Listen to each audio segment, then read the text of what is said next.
Caption கீழே போடுங்க. நீங்கள் இந்த நாங்களாம் பேசுகிறத போடுவீங்கல்ல, அது கீழே கேப்ஷன் சாங் நல்லா இருக்குன்னு போடுங்களேன். என்ன ஆகிட போகுது? ஒரு சின்ன டிஸ்கிரிப்ஷன் மாதிரி இந்த சாங் வந்து சூப்பராக இருக்குன்னு போட்டு பாருங்களேன். கண்டிப்பாக ஆடியன்ஸ் பார்ப்பாங்க, ஒரு சாங் நல்லா இருக்கு போடுப்பா, போய் பார்க்கலான்னு. நீங்கள் தான் உதவி பண்ணணும்.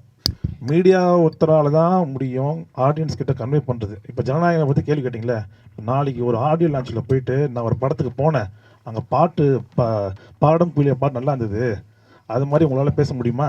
பேச மாட்டோம். ஏன்னா அங்கே ஸ்டார், இங்கே ஸ்டார் இல்லை. ஒருத்தன் எல்லாமே ஸ்டார் தான், அவரும் ஸ்டார் தான். எல்லாருக்கும் என்னோடய வணக்கத்தை சொல்லி,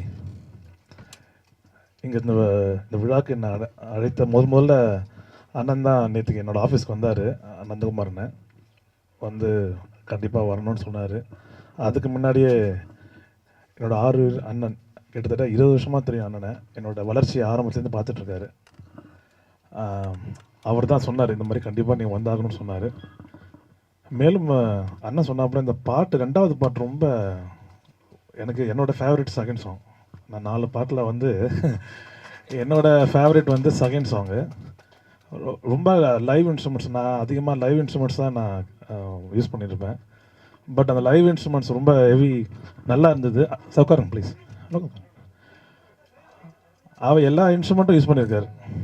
அவர் சித்தாராக இருக்கட்டும், ஸ்ட்ரிங்ஸாக இருக்கட்டும், தபலா வந்து ரொம்ப அற்புதமாக செக்ஷன்ஸ் ரொம்ப அருமையாக இருந்தது. எல்லாமே டோட்டலாக டாப் சாங்ஸ். அதனால் பழைய 80ஸ்க்கு போன ஒரு ஃபீல் ரொம்ப கிடச்சிது எனக்கு. மேலும் அண்ணன் சொன்னாப்புல இந்த படம் வெற்றி அடையும் அப்படின்னு சொன்னார். அவரோட நல்ல மனசு. என்னை பொறுத்த வரைக்கும் நான் இன்றைக்கி ஒரு 10-15 படம் மியூசிக் பண்ணியிருக்கேன். அது காரணம் என்னென்னா என்னோடய குடும்பத்தினார் தான். ஏன்னா யார் ஒருத்தங்க வந்து குடும்பத்தை சேர்ந்த என்னோட சகோதரி தான் எனக்கு மெயினாக, எனக்கு இவ்வளோ தூரம் நான் ஒரு மியூசிக் டைரக்டராக வெளியே வந்த காரணம் அவங்க தான். அவங்களுக்கு எப்போதுமே எல்லா மேடையிலும் நான் ரொம்ப நன்றி சொல்லுவேன். எனக்காக ஒரு தயாரிப்பு நிறுவனம் ஆரம்பித்து இது வரைக்கும் 4 படம் எடுத்துட்டாங்க. கடைசி தோட்டா, லோக்கல் சரக்கு, இப்போ ரூபம் சொல்லிட்டு கோவை சரலா மேடம் தான் லீட் பண்ணுறாங்க. அதாவது இதெல்லாம் இந்த படம் எடுக்கிறது எனக்காக தான் எடுக்கிறாங்க. அந்த அப்போது இந்த படமும் சக்ஸஸ் ஆகும் கண்டிப்பாக. ஒரு குடும்பத்தினர் ஒரு பெண்களை முன்னிலைத்தி எந்த ஒரு தயாரிப்பு நிறுவனம் ஆரம்பித்தாலும் சக்ஸஸ் தான் என்னை பொறுத்தது. நான் என்னை சக்ஸஸ் ஆக காரணம் முழுக்க என்னோடய குடும்பத்தினர் தான். அதனால் இந்த படம் கண்டிப்பாக வெற்றி அடையும் சார். நீங்கள் ஏன்னா உங்களோட அத்தனை ஃபேமிலி சப்போர்ட் இருக்குது, அவங்களோட அத்தனை பிளெஸிங்ஸ் உங்கள்கிட்ட இருக்குது. நீங்கள் யோசிச்சு பார்த்தீங்கன்னா என்னோடய முதல் படம் என்னோடய சிஸ்டர் ப்ரொடக்ஷன் ஆரம்பித்து வெளியில் வந்த படம் அப்புறம் தான் எனக்கு சான்ஸ் நிறைய கிடச்சிது. என்னதான் கிட்டத்தட்ட 20 ஆண்டுகள் வந்து சங்கர் கணேஷ் சார்கிட்ட நான் அசிஸ்டண்ட்டாக இருந்தேன். 99லேருந்து நான் சின்ன பையன் 14 இயர்ஸ் ஓடுனா. அப்போ அவர்கிட்ட கங்கை அமரன் சார்கிட்ட எல்லாருக்கிட்ட வாசிக்கும் போது பட் சான்ஸ் எப்போ கிடச்சதுன்னா என்னோட அங்கீகாரம் வெளில தெரியும்போது தான் எல்லாமே வந்தது. அதனால் உங்கள் குடும்பத்தினர் வந்து இவ்வளோ தூரம் உங்களுக்காக சப்போர்ட் பண்ணி, உங்கள் மனைவியாக இருக்கட்டும், உங்கள் டாக்டராக இருக்கட்டும், அவங்க மாப்பிள்ளையாக இருக்கட்டும், எல்லாருமே இவ்வளோ சப்போர்ட் பண்ணுறது பெரிய விஷயம். அதனால் என்னதான் மெயின் எங்கள் பிஆர் இருக்க விஜயமுரளி சார் வந்து அவர் தொட்டதெல்லாம் பொண்ணுன்னு சொல்லுவாங்க எங்கள் சினிமா இண்டஸ்ட்ரியில். அது ஒரு நேம் இருக்குது. நீங்கள் விஜயமுரளி சார் சொன்னீங்கன்னா அவர் என்ன பார்த்துட்ருக்காரு சைடில் இல்லை, நீங்கள் ரியலாகவே கேட்டுப்பாங்களாம். விஜயமுரளி சார்னு தொட்டதெல்லாம் பொண்ணு. அவர் பார்க்காத ப்ரொடியூசர் கிடையாது, டைரக்டர் கிடையாது. ப்ரொடியூசர், இயக்குனர், எல்லா விஷயமும் அவர் தெரிஞ்சவர். அமைதியாக இருக்கார், அமைதியாக இருக்கார். அதனால தான் இன்றைக்கி நான் எந்த ஃபங்க்ஷனாக இருந்தாலும் அவரெல்லாமல் இருக்காது. அதே மாதிரி அவரோட மாப்பிள்ளை வந்து திரு சத்யா அவர்கள், என்னோட ப்ரொடக்ஷன் பேனர்ஸ்லாம் அவர் தான் பிஆர்ஓ. சத்யா, கிளாமர் சத்யா, அவர் தான் எங்களோட ஆசான பிஆர்ஓ. அவரை அறிமுகப்படுத்தி வச்சது இவர் தான். அதனால் நான் முதல்ல ஸ்டார்ட் பண்ணும்போது சொன்னார், சத்யாவை கூப்பிட்டுக்கோ, அவர் நல்லா பார்த்து பண்ணார். இன்னி வரைக்கும் என்னோடய குடும்பத்தில் ஒரு அங்கத்தினராக இருக்கார்.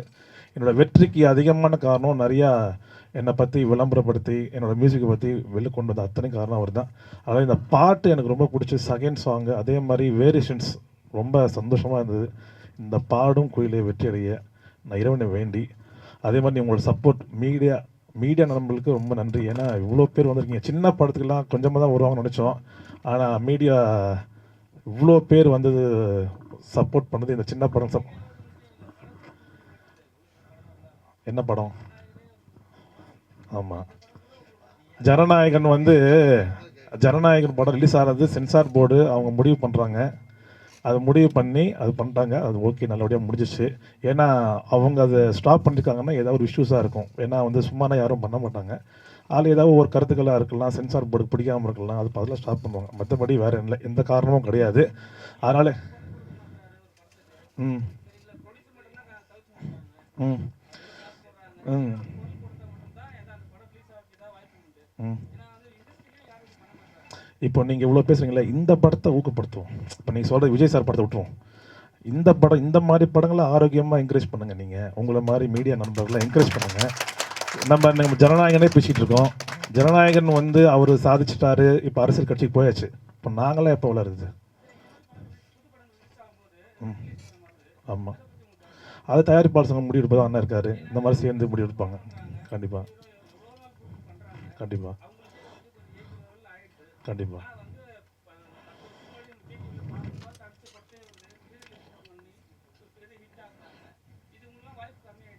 இல்லை, எனக்கு இந்த சங்கம், இப்போ தயாரிப்பாளர் சங்கம், ராமநேச சங்கம், இப்போ விஜயமொழி சார்லாம் ரொம்ப மூத்தவர் இருக்கார். அவங்களாம் சேர்ந்து இதை ஸ்டாப் பண்ணுவாங்க ஒரு நம்பிக்கையோடு தான். இப்போ நானும் தயாரிக்கிறேன் படத்தை, எனக்கும் அந்த வழி இருக்கும். இப்போது நம்ம இந்த படத்தை வாழ்த்தி, இந்த பாடும் குயிலை வெற்றி அடைஞ்சு, இப்போ நீங்கள் சொன்னீங்களே வேர்டு, இந்த படத்தை சப்போர்ட் பண்ணுங்கன்றேன். நீங்கள் வெளில போகும்போதெல்லாம் இந்த படத்தை பற்றி கேள்வி கேளுங்க. நம்ம என்ன பண்ணுறோன்னா, விஜய் சார் பற்றி, நம்ம விஜய் சார் தட்ஸ் நம்ம அவரை பற்றி கம்பேர் பண்ண முடியல, அவங்க சாதிச்சாச்சு. ஆனால் ஜனநாயகனை பற்றி நம்ம ஸ்டாப் பண்ணிவிட்டு, இந்த மாதிரி பாடும் குயிலே, அப்புறம் மற்ற சின்ன சின்ன படம் பண்ணுங்க, பேசுங்க. அது ஓகே சார், நான் அதான் பேசுகிறேனே. அது தயாரிப்பாளர் சங்கம் விரைவில் நல்ல முடிவு எடுக்க போகிறாங்க. விரைவில் முடிவு தான் மார்ச்லேருந்து பாருங்கள். நீங்கள் நினைக்கிற மாதிரி நல்ல விஷயம் நடக்க தான் போகுது. பக்கத்துலேயே இருக்கார் எங்கள் தலைவர், பண்ணுவார் அவர் கண்டிப்பாக அந்த விஷயம். அதனால் சின்ன படங்களை உங்களை மாதிரி இருக்கிற மீடியாக்கள், இப்போ நீங்கள் சொன்னீங்களே, நீங்கள் எவ்வளோ தூரம் சின்ன படம் சப்போர்ட் பண்ணி எனக்கு தெரியும் மோகன் சார். அது மாதிரி இந்த படத்தை பற்றி நல்ல ஒரு விஷயங்களில் உங்களோட யூடியூப் சேனலில் போட்டு இந்த படத்துக்கு வாங்கன்னு சொல்லி நீ பண்ணிங்கன்னா, உள்ளே வந்தால் தானே தெரியும் நல்ல படமா கெட்ட படமானு. நம்ம வெளில போஸ்டரில் பார்த்துட்டே போகக்கூடாதுல்ல. அதனால் பாருங்கள், இந்த பாடும் குயிலே நீங்கள் பாட்டு நல்லா இருக்குன்னு நான் பார்த்த படம்னு தெரியுது. அப்போ இந்த பாடும் குயிலுக்கு வந்து பாட்டுக்கு வர வைங்க, நீங்கள் போடுங்க, கேப்ஷன் போடுங்க, சாங்ஸ் நல்லா இருக்குது நாங்கள் பார்த்தோம்னு சொல்லி கீழே போட்டிங்கன்னா, எங்களை மாதிரி சின்ன தயாரிப்பாளருக்கும், வளர்ந்து வரும் தயாரிப்பாளருக்கும், வளர்ந்து வரும் இசையமைப்பாளருக்கும், என்னையும் நானும் வளர்ந்து வரேன் தான், வளர்ந்து வர இசையமைப்பாளருக்கும் ரொம்ப ஹெல்ப்ஃபுல்லாக இருக்கும். நீங்கள் பாட்டை பார்த்துட்டீங்க, அதுக்கப்புறம் என்ன பண்ணீங்கன்னா கேப்ஷன் எதுவுமே போட மாட்டேன்றீங்க. நான் அது ஒரு வேண்டுகோளாக வைக்கிறேன் எங்கள் மீடியா சேனல்ஸ்க்கு. ஐயா, உங்களை பாட்டை வீடியோ எடுக்க சொல்லுங்கள் ஐயா, கேப்ஷன் கீழே போடுங்க.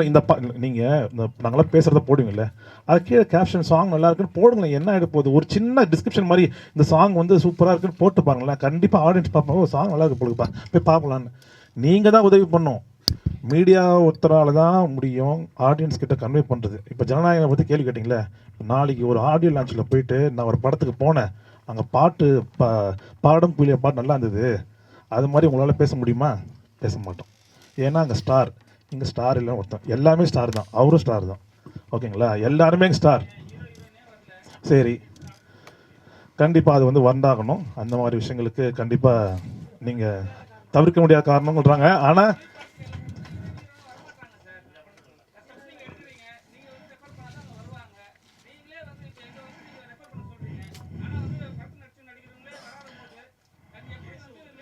விரைவில் எல்லா விஷயமும் சரியாயிடும் மிஸ்டர் மோகன் சார். எல்லாம் கரெக்டாக இருக்குது. அவங்க ஏதோ தவிர்க்க முடியாத காரணம்ன்றாங்க. நெக்ஸ்ட் டைம்லேருந்து அவர் ப்ரொடக்ஷன் பார்க்கும்போது கரெக்டாக எல்லா அக்ரிமெண்ட்லாம் போட்டு பண்ணுவார்ன்ற நம்பிக்கையோடு சொல்லி, உங்களோட ஆதரவோடு வெற்றி, இந்த பாடும் கோயிலை பாட்டு வெற்றியடைய இறைவனை வேண்டி தேங்க்யூ.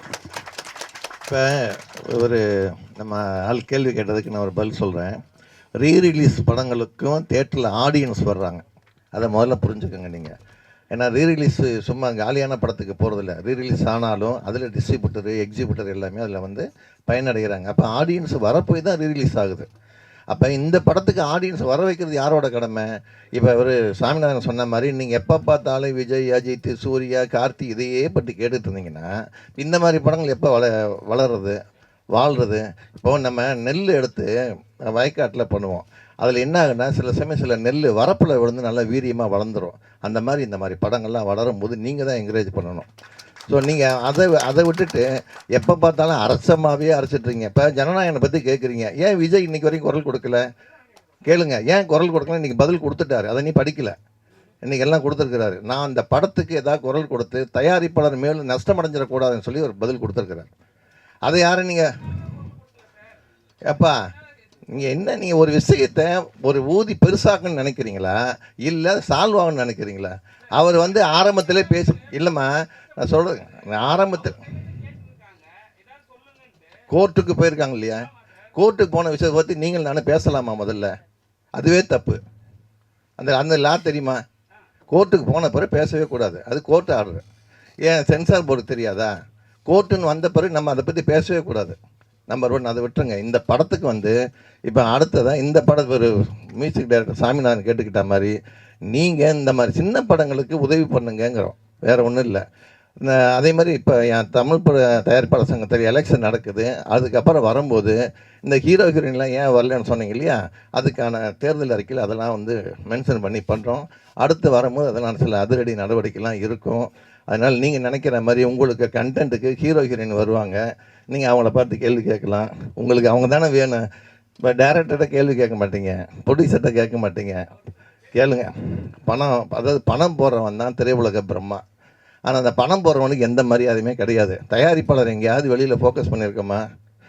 தயாரிப்பாளர் காசு கொடுத்து நடிக்க வச்ச ஒரு நடிகன் தான் நீங்கள் ஃபோக்கஸ் பண்ணுறீங்க. ஏன்னா அவங்க தான் ஸ்க்ரீனில் வர்றாங்கன்ட்டு. ஆனால் அந்த ஒரு சிற்பி மாதிரி தான் அவங்க. அந்த இவனுக்கு இந்த சிலை நல்லா வரும்னா சிற்பி செதுக்குனா தான் அந்த ஹீரோ ஹீரோயின் வர முடியும். அது மாதிரி ஒரு டேரக்டர், இந்த கேரக்டர், இந்த ஆர்டிஸ்ட்டு இவங்க நல்லா இருக்குன்னு கொண்டு வர்றாங்க. பின்னணியில் இருக்கிற அந்த டேரக்டரையோ, இசையமைப்பாளரையோ, கேமராமேனையோ, எடிட்டரையோ யாராவது எடுத்து போட்டிருக்கீங்களா? கிடையாது. ஏன்னா இன்றைக்கி யூடியூப்புக்கு நிறையா கண்டென்ட் தேவைப்படுது. இவ்வளோ பேருக்கு நான் ஒரு வேண்டுகோளை வைக்கிறேன். இந்த மாதிரி திரைமறைவு கலைஞர்களை நீங்கள் பேட்டி எடுத்து போடுங்க. சினிமாக்குள்ளே இவ்வளோ தொழில் இருக்குது, இவ்வளோ பேர் இருக்கிறாங்கன்னு அப்போ தான் வெளியில் தெரியும். எனவே இந்த மாதிரி பசி நேரத்தில் இவ்வளோ நேரம் பொறுமையாக இருந்ததுக்கு உங்களுக்கு எல்லாருக்கும் நன்றி. இந்த படத்துக்கு வந்து பெரிய பெரிய பப்ளிசிட்டி கொடுங்க. மறுபடியும் ஒரு தடவை நன்றி தெரிவிச்சுக்கிறேன். இங்கு வந்திருக்கும் திரைப்பட ஜாம்பவானவர்களுக்கும் மற்றும் விருந்தினர்களுக்கும் ஊடகத்துறை நண்பர்களுக்கும் என்னுடைய வணக்கத்தினை தெரிவித்துக் கொள்கிறேன். ரொம்ப நாளைக்கு அப்புறமா வந்து ஒரு கரகாட்டக்காரன் சார் சொன்ன மாதிரி கிழக்கு சீமையிலே அந்த வரிசையில் வந்த ஒரு படம் தான் வந்து இந்த பாடும் கோயிலே. நமக்கு ஒரு பெரிய படைப்பை வந்து கொடுத்துருக்காரு நம்மளுடைய இயக்குனர் சார் அவர்கள். இன்னும் ரொம்ப இதில் கதாநாயகன், கதாநாயகி இதெல்லாம் தாண்டி ஒரு கதாபாத்திரம். எப்படின்னா ஒரு 100 குணா, அதுக்கப்புறம் வந்து 100 சேது, இதெல்லாம் தாண்டி ஒரு கதாபாத்திரத்தையும் இதுக்குள்ள ஒரு பெரிய படைப்பாக கொண்டு வந்து நமக்கு ஒரு திரை காவியமாக வந்து கொடுத்துருக்காங்க. திரு இயக்குனர் நந்தகுமார் அவர்களுக்கு என்னுடைய வாழ்த்துக்களை நான் தெரிவித்துக் கொள்கிறேன். அவருக்கு மட்டும் இல்லாமல் அவர் கூட வந்து ஒர்க் பண்ண திரைப்பட கலைஞர்கள் அத்துணை பேருக்கும் என்னுடைய வாழ்த்துக்களை தெரிவித்துக் கொள்கிறேன். இந்த படம் வந்து பெரிய லெவலில் வெற்றி விழா காணணும், 100 நாளைக்கு மேலே போய் வெற்றி விழா காணணும் அப்படின்னு சொல்லி என்னுடைய வாழ்த்துக்களை முடித்துக் கொள்கிறேன். தேங்க்யூ.